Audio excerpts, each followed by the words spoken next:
once, my ass. I'm only 4. Bonjour, Monsieur Pussycat. Cracking toast, Robert.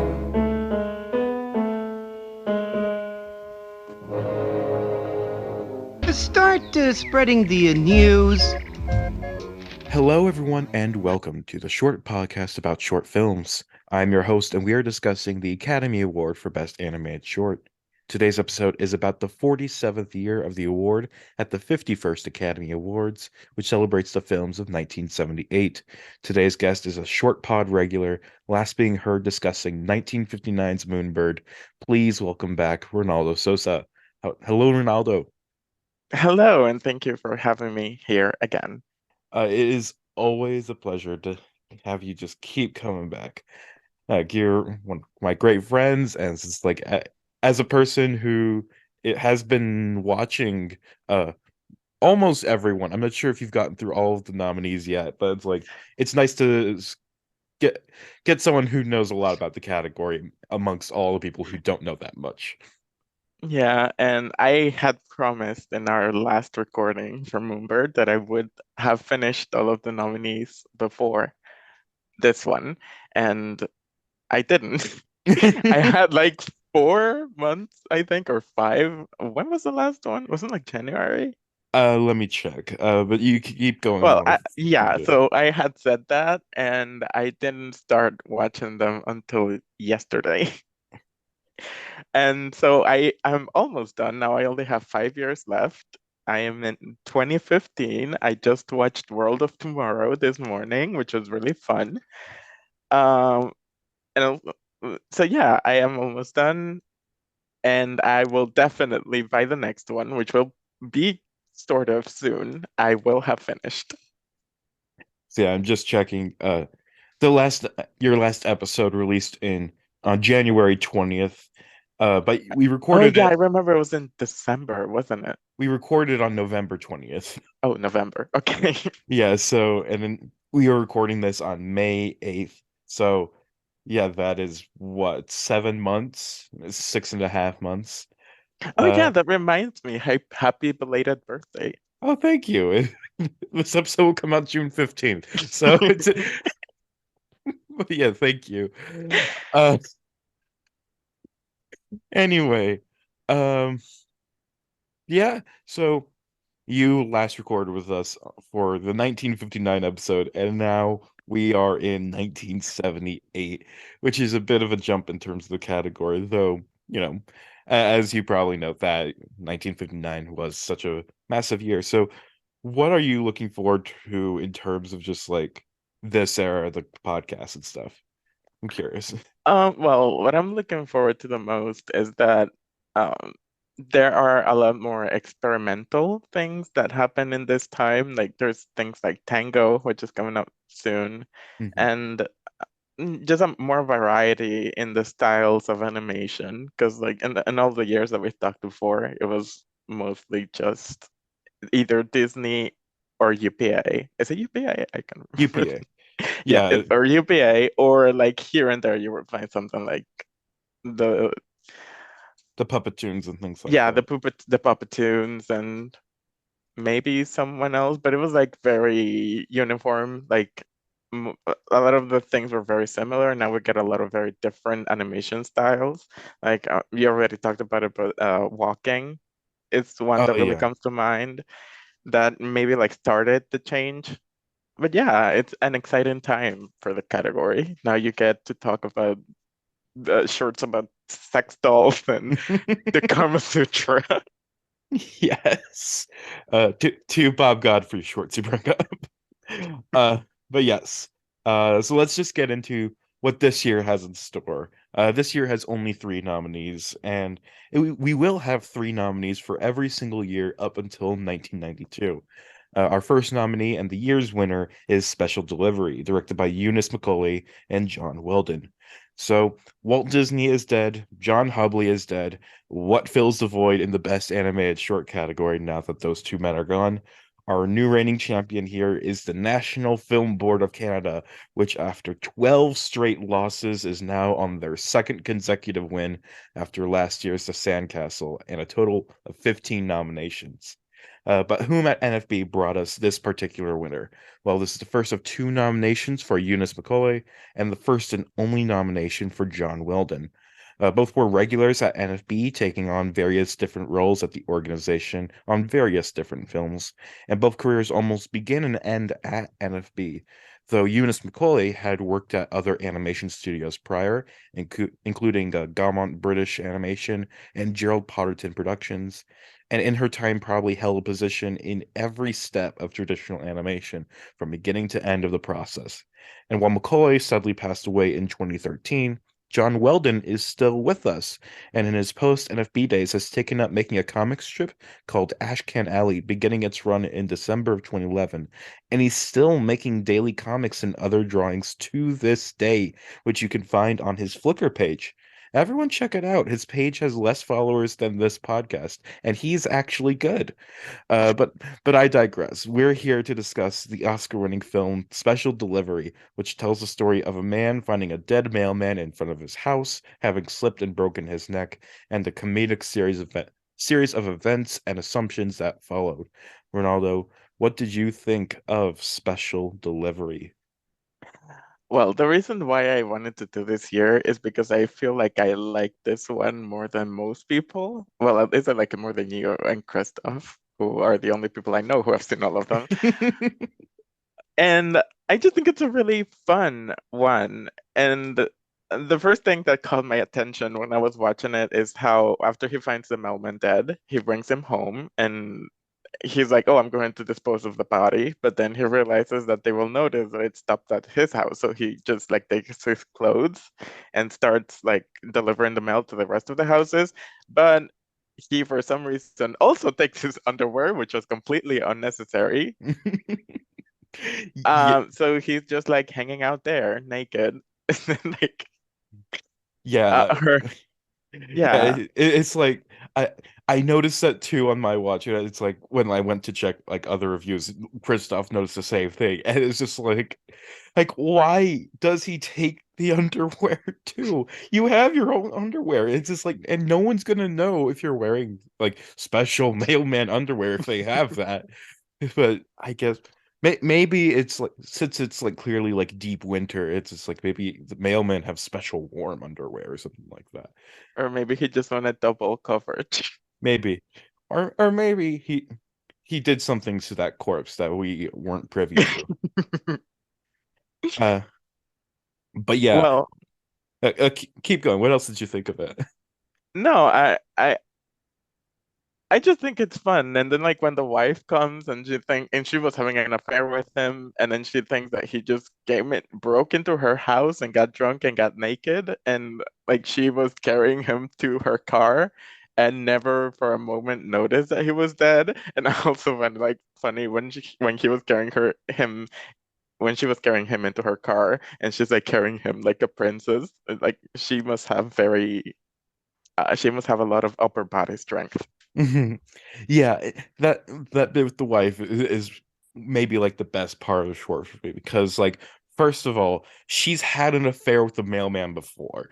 Like that is very clearly stated, and that is why she assumes that he broke into the house, got drunk, and got naked and passed out, just wanting to sleep with her again, even though apparently they broke it off months ago.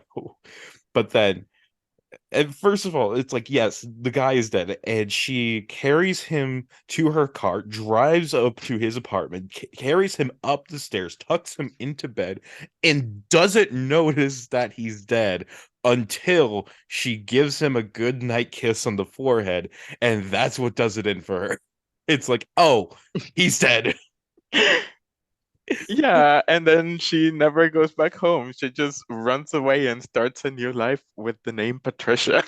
Yeah, assuming that the husband is going to come kill her because of the affair or whatever, thinking that he also killed the mailman. And it's just like, yeah, this whole short is just a bunch of like a series of misunderstandings and like comedic assumptions. This is like the way this whole thing just builds, and and eventually the funniest part is that nothing ever really goes too wrong for anyone involved. It's just like Except the everything. mailman. Oh yeah, but outside of that, it's just like no, like no one gets tried for murder or anything. It's like no one ever. It's just like everybody just lives a happy life, yeah, like and moves on with their life. It's like I imagine like the wife is happier not being with the husband, considering she was cheating on him. She probably wasn't that in love with her husband anyway. So it's just like the husband gets to live in his house by himself, getting away with the accidental death of a mailman because I didn't mention this in the intro, but it is his fault, allegedly, or Yeah, it's because kind of it his doesn't fault clean because up. he It he doesn't clean didn't up the snow in front. he didn't defrost the sidewalk in front of his house, and so mailman slipped on it and broke his neck, and that's why he's dead.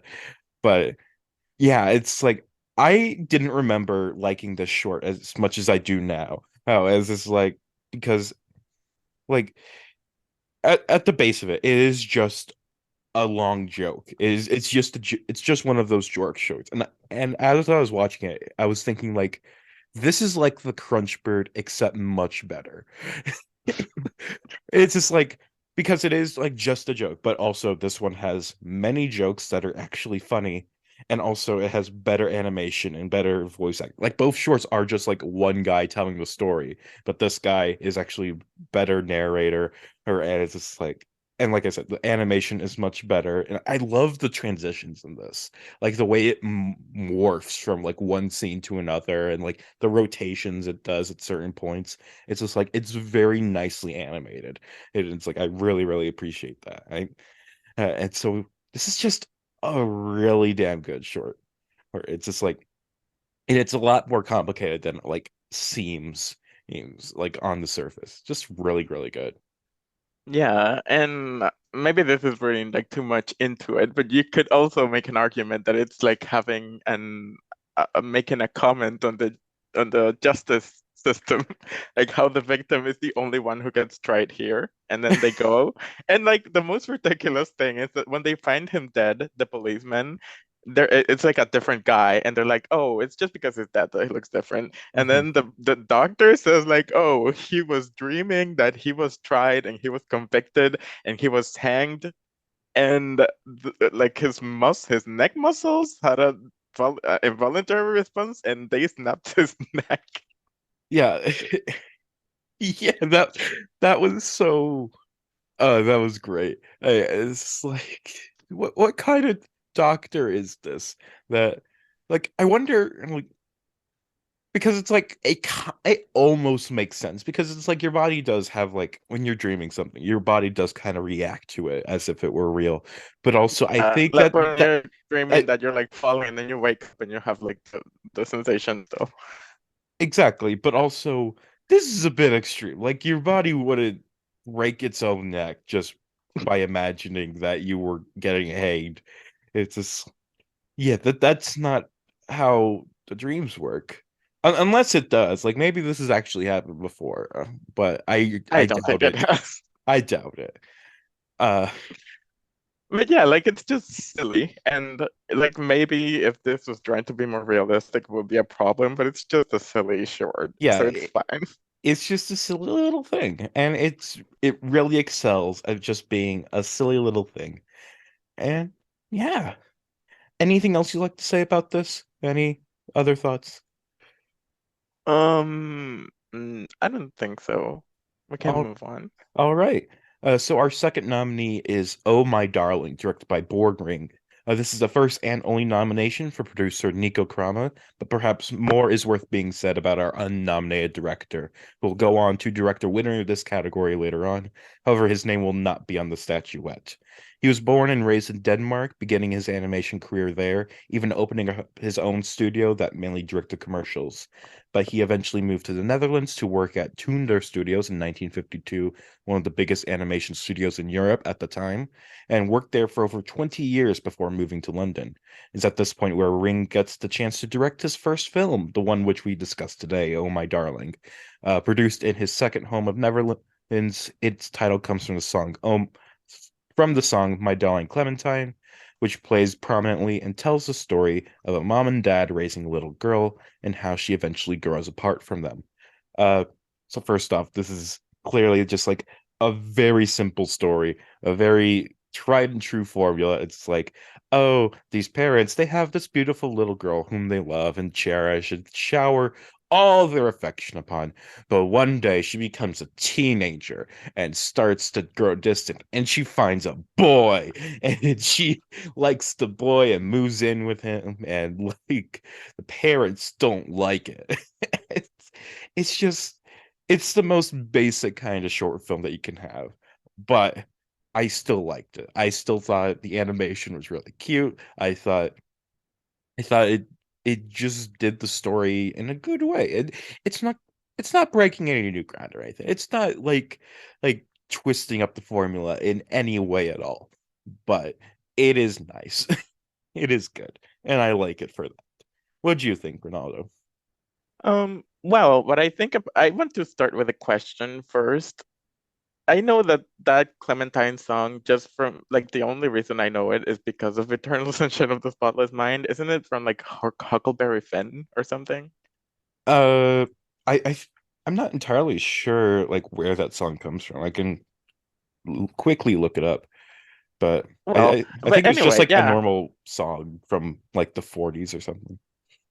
Okay, because I was just thinking that maybe this was like an adaptation of that of Huckleberry Finn because I've never read it or heard it. I It think it's it's like a nursery rhyme, right? it's Huckleberry Finn is Mark Twain's story about this kid who lives in the South. Like it's not Okay. this is not an adaptation of Huckleberry Finn. I know that Okay. much. So it's not that. But yeah, it's like a very simple story. I kind of like the animation style, and there isn't really that much to say about this one outside of like maybe I for a while, I don't know if it's just I I was kind of confused when I was watching at the beginning, like at the transition when she goes from being a child to being teenager or adult. It's never really specified. And like how she meets the guy, it's like kind of creepy. It's just like Hmm. washing herself by the river or something, and then the guy comes and he takes all of her hair ties Hmm. The and little like he's ribbons. going to throw them in the river, and then he's like holding them over her very creepily. I don't know if that entirely works because at the end you're supposed to be like rooting for the relationship since they look so happy and they have a house.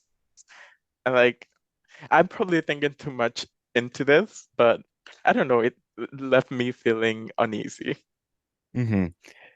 Yeah, it's just like it's the kind of common thing. It's like it's only creepy if you don't like the guy. It's just like if you find it charming, you find it charming. But if you find it creepy, you find it creepy.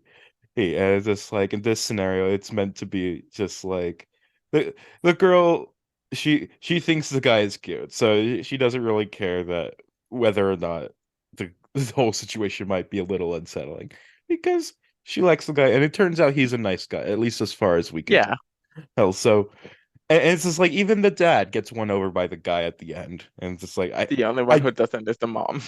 yeah, it's like I do really like that ending where it's just like the mom tells the dad to go like sort out the relationship, tell the daughter to go back home or whatever, or like puts a little screw key on his back and winds him up and tells him to go down. But when he goes down, she has a great time with the daughter and her new boyfriend, husband, whatever, her. And then it's just like, wow, it's like I gotta tell my wife about like how great these are. He goes back up the hill, but then it's just like he remembers that the wife wants him to bring back, I don't know, good news that he broke up everything. So the short ends with him just walking back and forth between the houses, like remembering each thing that he wanted to do, like break up the relationship and then tell his wife uh uh that the relationship is so great, but it's just like he can't do either of them. Yeah. And again, I'm probably thinking too much into this, but maybe there's like a thing about how like, oh, this like how the mom is like this I don't know what word to use, but like how she's so not happy about it, and how she's so controlling of her man, and like he's scared of telling her things. But I don't know why I'm thinking so deeply about this silly little short. Yeah, I guess it's the only thing to really think about though, because like the base story is just so like extremely simple. It's like it's not really trying to offer any deep themes or anything like that. So it's just like the only thing there is to really think about with it is just the little individual story beats that could be unsettling, let's say. Yeah, but I don't want to sound so negative. I'll just say that I really like the animation. I like the style of the design of the characters. Outside of the boyfriend, he's not. I don't like him. Mhm. I liked his character design.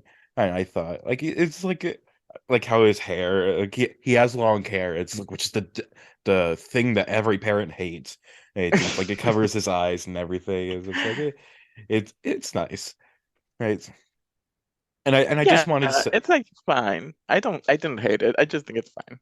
mhm. Yeah, it's a very solid short film, and I just want to say so. What's his name? Borg Ring. He's directed three films, two of which were nominated for Oscars in this category. Third one's called Run of the Mill and was not nominated. And I'll just say that the title is extremely that. It's extremely apt. It is a run of the mill short film. Uh, What was the other one that got nominated? Anna and Bella, which wins in a few years. Oh, Yeah, I vaguely remember that name. yeah. I know I have seen it. I remember really liking it, though. Of course, I will rewatch it soon and tell you my full thoughts on this podcast shortly. Yeah, that one is going to be with Zeta, so we'll have fun with that one. Oh, yeah. Yeah. Any other final thoughts on Oh My Darling? No. And I just want to say that I did look up Oh My Darling Clementine, and the song's has its origins in 1884, or and um yeah, it's just. It's just an old song. It's just like it's not based on anything really. It's just an old song. Yeah.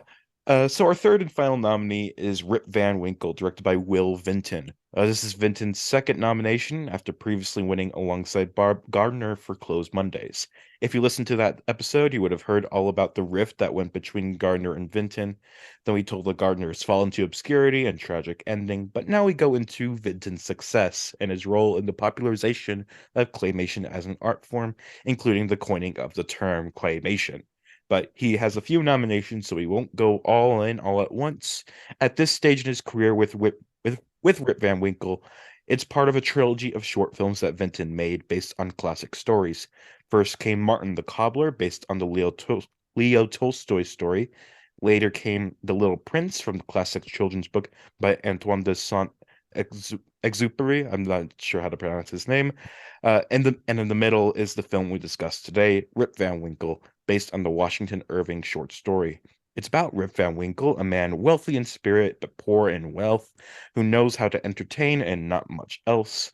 One day he gets lost in the woods while squirrel hunting and, after a psychedelic journey, finds himself in the future. Ronaldo, what did you think of our final nominee? I think that in terms of the nomination, I usually tend to prefer stop motion. So I think that in terms of nomination, this is the most impressive one of the three nominees, but it's too long. It is too long. And yeah, it's like half an hour.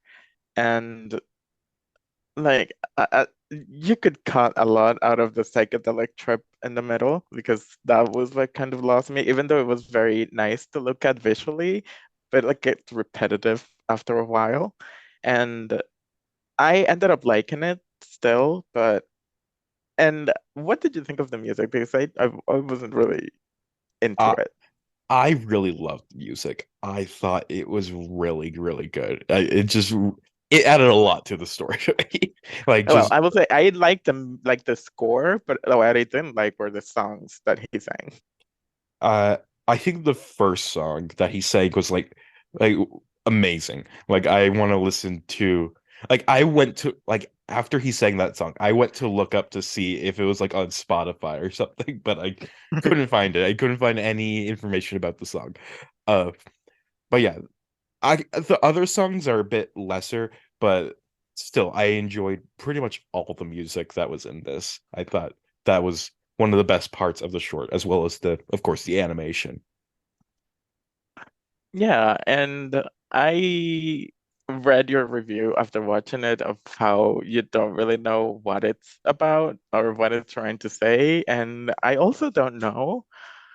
But you said the thing of like how it could be about how artists are not appreciated during their time, but and I think that after he comes back from the future, there's like the song that he sang at the beginning, like it's famous now, or did I misheard that? Uh, no, not really. It's like the whole thing was like Rip Van Winkle has kind of been forgotten by the townsfolk, except for the one old guy who was there when he was around, and The was like his landlord. the Oh, that landlord. is Yeah, something that I could hear that this could be saying that landlords suck. yeah. Uh, but then it's just like in. But now that he's back, it's just like he can reintroduce the songs and whatever that he was singing as it's like, and then as as he spends more time with the townsfolk, he gets them all to know his music. And like it's like, and that's what I was saying in my review when it's like artists aren't always appreciated in their own time because like when in the first part of the film, it's just like everybody's just kind of like, oh, we like hanging out with you, Rip Van Winkle, but it's just like we don't really care about your stuff. It's just like sure it's fun, but it's just like it's kind of useless. But when when he goes to the future, it's just like, oh, we love you so much. You are like our town storyteller now, or whatever. Or and it's just like we love your songs and we will remember them forever because we love you, Rip Van Winkle. Yeah, I can see that. And what do you feel of like the two becoming friends, him and the old guy? The because I didn't. It's It's like like a change, like a 180 change. He's like a complete asshole at the beginning, and then after all the years passing, he comes back, and now they're like besties hanging out. the thing about it is that the ending is incredibly rushed, but it makes sense to me because it's like what like what the landlord was saying at the end. He has some weird name, but I don't remember what it was. He was saying it's just like oh, it's been so long since I've seen someone from the old days, and so it's just like he immediately just lets go of all the hardship that that was between him and Rip Van Winkle because it's just well, first of all, he thought he was dead. It's just like imagine seeing a guy you thought died 40 years ago and suddenly it's back to life. It's like you're going to completely forget about any fucking measly argument you had all those years ago. It's just like, oh my God, you're alive, come in and just tell me where you've been. And also it's just like at that point in life, it's like it's not worth worrying about your your measly troubles or your measly arguments. It's just like just take the companionship you can get because it's like no one else is going to understand Yeah, him. no one else knew him from that time. Everyone has moved or gone away. Exactly. Yeah, I get it. But yeah, I think it's good. I just think it's too short and it focuses on the wrong thing maybe because like if they shortened the the trip in the woods and they m- made the ending a little longer, then it could have worked better. But I still think it's good. I enjoyed it. I liked the animation. I liked the score. And you know something else that I noticed is that Rip Van Winkle's face reminded me of someone, and I think it's like a mix of David Lynch and Jamie Stewart, but ugly. Who's Jamie Stewart? I'm trying to. James Stewart. Oh, Jimmy Stewart. Oh, okay. Uh, I kind of see that. Like I'm looking at the poster, and it's like, yeah, I could see some Jimmy Stewart in that there, and some. Yeah, I see it. I'm trying to think of what else to say. Oh yeah, I pretty much agree with your points. It's just like this short is 28 minutes long. It is literally twice the length of the other two shorts combined. Right? And it's just like, and of those 28 minutes, it's just like so much of the time is spent on the nonsense uh psychedelic trip to the future kind of thing. And it's just like, yeah, it's fun, it's pretty, it's like nice to look at, and like you've got this song Here I Am playing, and but it's also like it just keeps going, and it's just like, okay, yeah, he's going through these weird scenes, but it's time to go back to the story now. Oh, but it doesn't until like 5 minutes before it's over. And then it's just like, oh, rushing through the ending, just make up some kind of quick moral on on the way out. And because it just feels like it was made for that the psychedelic trip sequence. And it's just like, oh, we I guess we kind of need a story around this, and they just picked the first classic book that had some kind of trip in it. Yeah, and it's just like, okay, I guess this is what we're doing here. But yeah, I still liked it. I like the story here, but I wish it wanted to focus more on that story rather than the trip sequence. But I still really liked it. It was still a lot of fun. Yeah, I agree. I liked it as well, more than the first time I saw it. And I also like Oh My Darling more than the first time I saw it. I enjoyed all of them Mhm. more because I wasn't like watching 30 shorts in a day. I was paying more attention to them and I could appreciate more. Yeah, I've really noticed that like when as I make this podcast where it's like I only watch like one lineup at a time, it's just like I am really able to like slow down and really appreciate the each short film individually. Whereas before I was watching like 20, 30 shorts in a row. Oh, it's just like so many just kind of got lost in the bunch.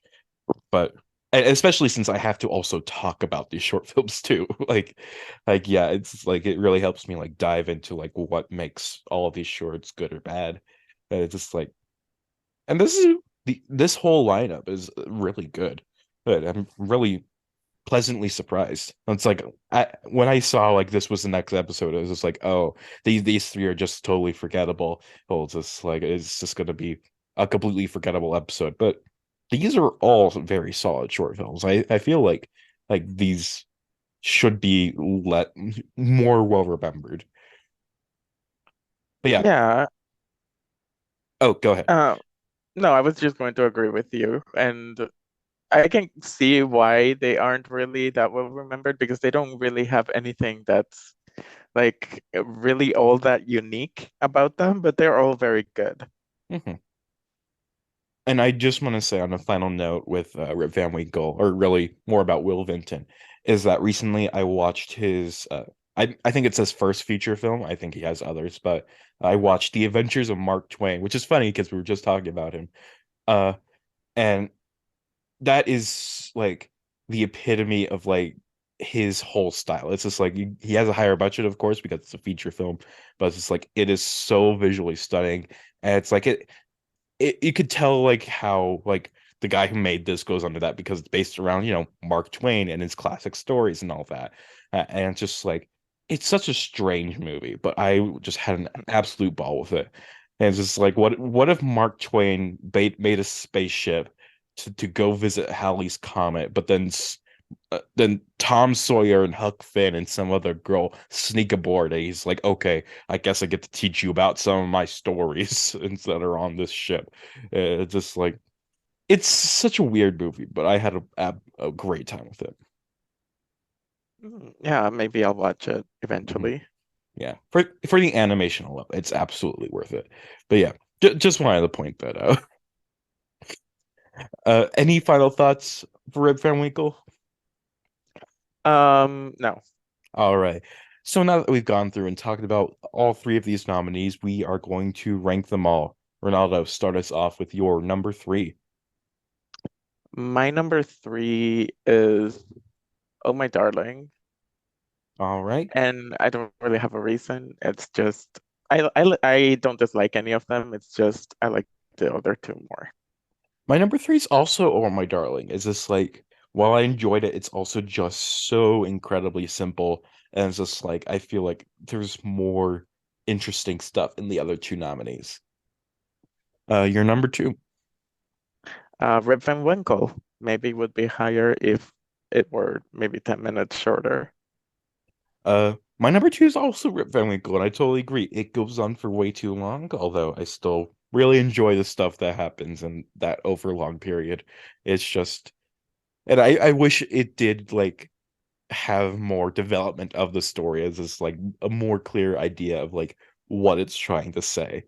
Though maybe that's just a problem with the original story rather than the adaptation itself. I don't know. And we have the same number one. What is it, Ronaldo? Special Delivery, which is Special one of my delivery. top 10 winners in this category. Oh wow, I didn't realize it was that high. It is. Oh yeah, let me It check. really stood out to me when I was first going through all of the nominees. Like we said before, like when you're watching 20, 30 shorts a day, like they all kind of blend together. But this one really stood out to me for whatever reason. And I remember that that's why I asked to be in this year. It I'm just gonna put a shot in the dark out there. Is it because this is one of the few that has a penis in it?